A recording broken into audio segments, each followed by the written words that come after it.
Hello students, welcome back to my channel. NEET ఎగ్జామ్లో ఈ సంవత్సరం స్కామ్ జరిగింది అన్న విషయం ఇప్పుడు దేశంలో ఒక పెద్ద చర్చనీయాంశంగా మారింది. ఈ అంశం గురించి ఈరోజు న్యూస్ పేపర్లో నమస్తే తెలంగాణలో వచ్చిన ఒక ఆర్టికల్ చూద్దాం. నీట్గా టాప్ ఇచ్చేశారు. ఈ నెల 4న సార్వత్రిక ఎన్నికల ఫలితాలను దేశమంతా ఆసక్తిగా చూస్తున్న వేళ హడావుడిగా నీట్ యూజీ ఫలితాలను ఎన్టీఏ రిలీజ్ చేసింది. వాస్తవానికి నీట్ రిజల్ట్స్ని జూన్ 14న విడుదల చేయాల్సి ఉంది. ఎందుకో తెలియదు కానీ 10 days ముందుగానే, అంటే సరిగ్గా జూన్ 4న ఎన్టీఏ వీటిని విడుదల చేసింది. ఎలక్షన్ రిజల్ట్స్ రోజునే చేయాల్సిన అవసరం ఏంటి? నెక్స్ట్ డే చేయొచ్చు కదా. ఆ ఫలితాలను చూసిన విద్యార్థులు, వారి పేరెంట్స్ తీవ్రంగా ఆందోళన చెందుతున్నారు. ఎందుకంటే 67 మంది విద్యార్థులకు ఎప్పుడూ లేని విధంగా, కనీ విని ఎరుగని విధంగా 67 మంది విద్యార్థులకు ఆల్ ఇండియా నెంబర్ 1 ర్యాంక్ రావడమే ఇందుకు కారణం.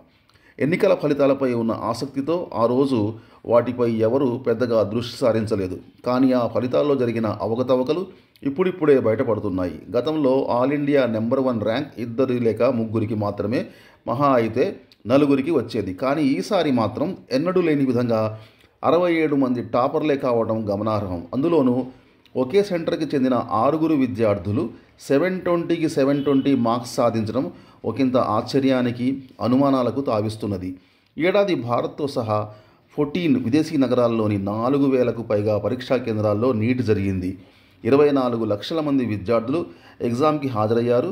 56.4% మంది విద్యార్థులు క్వాలిఫై అయ్యారు. అయితే దేశవ్యాప్తంగా 550 మెడికల్ కాలేజీలు ఉండగా వాటిలో సుమారు 80,000 సీట్లు మాత్రమే అందుబాటులో ఉన్నాయి. 24 లక్షల మందికి 80,000 సీట్లు మాత్రమే అందుబాటులో ఉన్నాయి. దీంతో వైద్య విద్యకు డిమాండ్ ఎక్కువైంది. దేశ భవిష్యత్తును, లక్షలాది మంది విద్యార్థుల తలరాతను నిర్దేశించే పరీక్ష పట్ల ఆందోళనలు వ్యక్తమవుతున్నాయి. మరోవైపు కొంతమంది విద్యార్థులకు వచ్చిన మార్కులపై అనుమానాలు తలెత్తుతున్నాయి. సాధారణంగా నీట్లో 180 క్వశ్చన్స్ ఉంటాయి. ఒక్కో సరైన ప్రశ్నకు 4 మార్కుల చొప్పున మొత్తం 720 మార్క్స్కి ఎగ్జామ్ నిర్వహిస్తారు. ప్రతి తప్పు సమాధానానికి ఒక నెగిటివ్ మార్కు ఉంటుంది. ఇక్కడే అసలు వివాదం తలెత్తింది. కొంతమంది విద్యార్థులకు 720కి గాను 719, 718 మార్క్స్ వచ్చాయి. ఇలా రావడమే అవకతవకలు జరిగాయి అనడానికి మరింత బలాన్ని చేకూరుస్తుంది. ఎందుకంటే 180 క్వశ్చన్స్ గాను ఒక విద్యార్థి 179 సరైన సమాధానాలు రాస్తే అతనికి 716 మార్క్స్ వస్తాయి. ప్రతి క్వశ్చన్కి 4 మార్క్స్ కాబట్టి. ఓకే, మరి ఆ విద్యార్థి 180 జవాబును తప్పుగా గుర్తించినందుకు గాను అతనికి వచ్చిన 760 మార్క్స్ నుంచి నెగిటివ్ విధానం మూలంగా ఒక మార్కును తగ్గించాలి తప్పుగా గుర్తిస్తే. తద్వారా ఆ విద్యార్థికి 715 మార్క్స్ మాత్రమే రావాలి. 715, 716. కానీ అందుకు విరుద్ధంగా కొంతమందికి 719, 718 మార్క్స్ రావడం అనుమానాలకు తావిస్తుంది. ఇది ఏ విధంగానూ సాధ్యపడదు. ఈ వివాదంపై ఎన్టీఏ డైరెక్టర్ స్పందించిన తీరు ఎంతో హాస్యాస్పదంగా ఉంది. చాలా సిల్లీగా ఉందన్నమాట. ఎగ్జామ్ నిర్వహించడంలో ఆలస్యమైనందున వారికి గ్రేస్ మార్కులు కలిపామని పొంతం లేని సమాధానం ఇచ్చారు. ఒకవేళ ఎగ్జామ్ ఆలస్యంగా నిర్వహిస్తే విద్యార్థులు ఎంత సమయాన్ని నష్టపోయారో అంత సమయాన్ని అదనంగా కేటాయించాలి. టైం ఎక్కువ ఇవ్వాలి, ఎక్స్ట్రా టైం ఇవ్వాలి. అంతేకాని గ్రేస్ మార్క్స్ కలుపుతారా? ఇంత important exam, national level exam, డాక్టర్స్ని, మేధావుల్ని వెతికి పట్టుకునే ఎగ్జామ్, దీంట్లో గ్రేస్ మార్క్స్ ఎలా ఉంటాయి? అసలు ఏ ప్రాతిపదికన గ్రేస్ మార్క్స్ కలిపారు? ఎవరెవరికి ఎంత మేరకు కలిపారు అనేది $1 million క్వశ్చన్. ఇది ఎవరికి అర్థం కాని విషయం.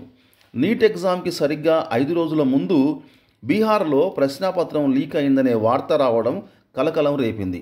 4 పాట్నా పోలీసులు అదుపులో తీసుకున్నారు కూడా. జవాబులతో కూడిన ప్రశ్నాపత్రాలను 30 నుంచి 50 లక్షల చొప్పున 30 మంది విద్యార్థులకు అమ్మినట్టు పోలీసులు వెల్లడించారు. దీనిపై పలువురు సుప్రీంకోర్టు తలుపు తట్టారు.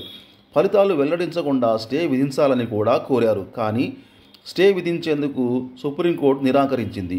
దీంతో ఇదే అదనుగా భావించిన ఎన్టీఏ హడావుడిగా రిజల్ట్స్ని విడుదల చేసింది అన్నమాట. ఇంకా ఎక్కువ టైం తీసుకుంటే సుప్రీంకోర్టు ఎక్కడ స్టే విధిస్తుందని చెప్పేసి అది రాకముందే హడావుడిగా రిజల్ట్స్ రిలీజ్ చేసిందనమాట. ఈ వివాదం రోజు రోజుకు ముదురుతుండడంతో ఈ ఏడాది ప్రశ్నాపత్రం చాలా సులువుగా ఉందని, దానికి తోడు గ్రేస్ మార్కులు కలపడంతో చాలామంది టాప్ ర్యాంకులు సాధించారని సిల్లీ ఆన్సర్స్ చెప్పి ఎన్టీఏ డైరెక్టర్ సుబోధ్ కుమార్ చేతులు దులుపుకునే ప్రయత్నం చేశారు. ఈ లీకేజీ వివాదంతో లక్షల మంది విద్యార్థుల భవిష్యత్తు అగమ్యగోచరంగా మారింది. ఎన్నికల వేళ విద్యార్థులతో కలిసి పరీక్షా పే చర్చ అంటూ హడావుడి చేసే ప్రధాని మోడీ దీనిపై కనీసం స్పందించడం లేదు.